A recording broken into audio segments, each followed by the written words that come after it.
ఇందులో నంచింగా అది సూపర్ ఉంటది. సరే ఇప్పుడు తీసుకో, దాన్ని దీనిలో మార్చి చెప్తాను. జాగ్రత్త, చేతులు కాల్చుకోకుండా ఆ మూకుడు జాగ్రత్తగా పట్టుకుని దాని మంట తగ్గించరా, చేతులు కాల్కుండా. సన్నటి సగం అయితే అది అలా కాలుతూ ఉంటుంది.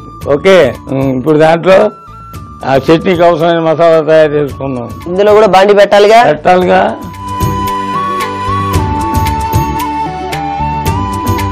సహజంగా ఏం వేసుకోవాలి, ముందు నూనె వేసుకోవాలి. నెక్స్ట్ దాంట్లో అవసరమైన మసాలాలు ఏమైనా చూడు, శనగపప్పు, ధనియాలు,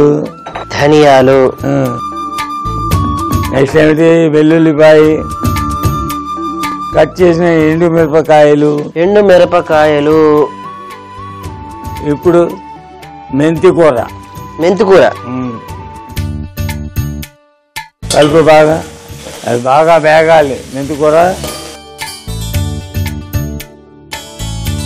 దాంట్లో కాస్త పసుపు వేసుకోవాలి కదా.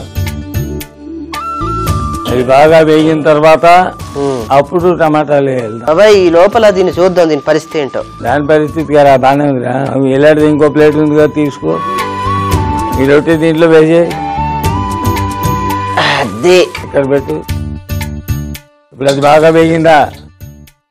వేగింది. ఇప్పుడు ఏ టమాటాలు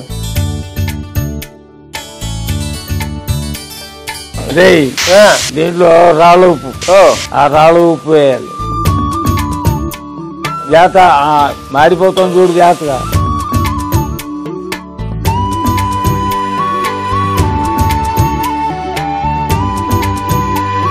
బాబాయ్ మొత్తం మగ్గిపోయింది కదా. నువ్వు జనరల్ గా మిక్సీలో ఏం చేస్తావు, మొత్తం పిండిలా చేసేస్తావు. అవును, అలా చేస్తే బాగుండదు.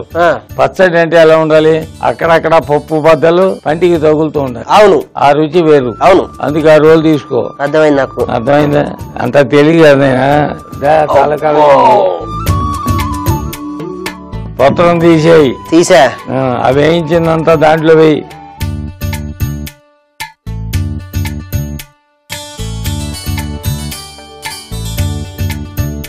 ఇది బాగా నలిగిన తర్వాత ఆ రసం కూడా దీంట్లో వేసుకుంటాం అన్నమాట. ఓహో, అదే అది కథ. అది సంగతి. అది తీసుకో పత్రం, జాగ్రత్త. గట్టిగా అంటే అలా నలిపితే చాలు. ఎందుకంటే టమాటాలు ఉడికిపోయే ఉన్నాయి కదా, మిరపకాయలు కూడా బాగా వేగే ఉన్నాయి కదా. అవును, పచ్చడి అంటే మరీ బొత్తిగా పిండిలాగా అయిపోకూడదు. రుబ్బు. శబాష్. రే, నువ్వు అలా రుబ్బుతూ ఉండాలగా. అది ఉన్నాడు మస్తాను.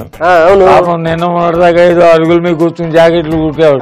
కాంపిటీషన్ వస్తున్నాడు, జాగ్రత్తగా ఒళ్ళు జాగ్రత్త పెట్టాడు. ఇప్పుడు టైలరింగ్ షాప్ ఓపెన్ చేశాడంట. నన్నే రిబ్బన్ కట్ చేయడానికి రమ్మన్నాడు. వెళ్ళి రిబ్బన్ కటింగ్ చేసి ఒక కొబ్బరికాయ కొట్టేసి ఆయన ఆశీర్వదించాను. ఓకే, పిల్లగా చట్నీ రెడీ చేయి.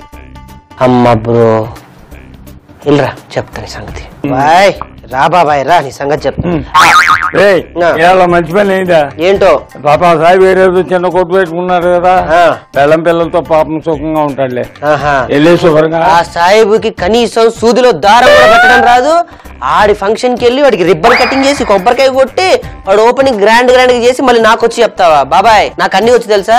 సూదిలో దారం పెట్టడం వచ్చు, ఫ్యాషన్ డిజైనింగ్ చేయడం వచ్చు, కొత్త ప్రయోగాలు చేస్తాను. అందుకే బాబాయ్ ఇంట్లో ఉన్న నేను మాత్రం అల్లంలా కనపడ్డా, వాడు మాత్రం నీకు బెల్లంలా కనపడ్డా?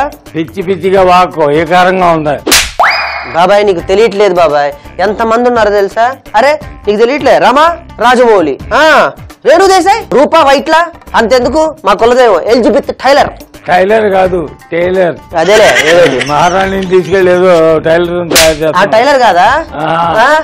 మా బ్రిటిష్ మహారాణి సన్నాసి. మరి టైలర్ అని పెట్టుకుంది ఎందుకు? నీ తలకాయ నీకు పలకడం నాకాల అంటున్నావు. షో, నేను పొరపడ్డాను బాబాయ్. అయితే అరే ఇంతమంది నేను ఆదర్శంగా తీసుకుని లైఫ్ లో పైకి రావద్దాం అనుకుంటే నువ్వు వెళ్ళి వాడాలి. ఏ మరి ఆ ప్యాంట్ ఇంకా దింపుకో, అప్పుడు డిజైనింగ్ బాగా వస్తుంది. అవునా?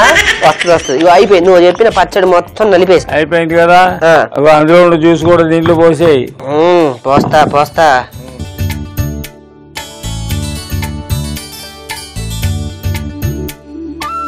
అది టేస్ట్ ఉంటది బాబాయ్ దీన్ని.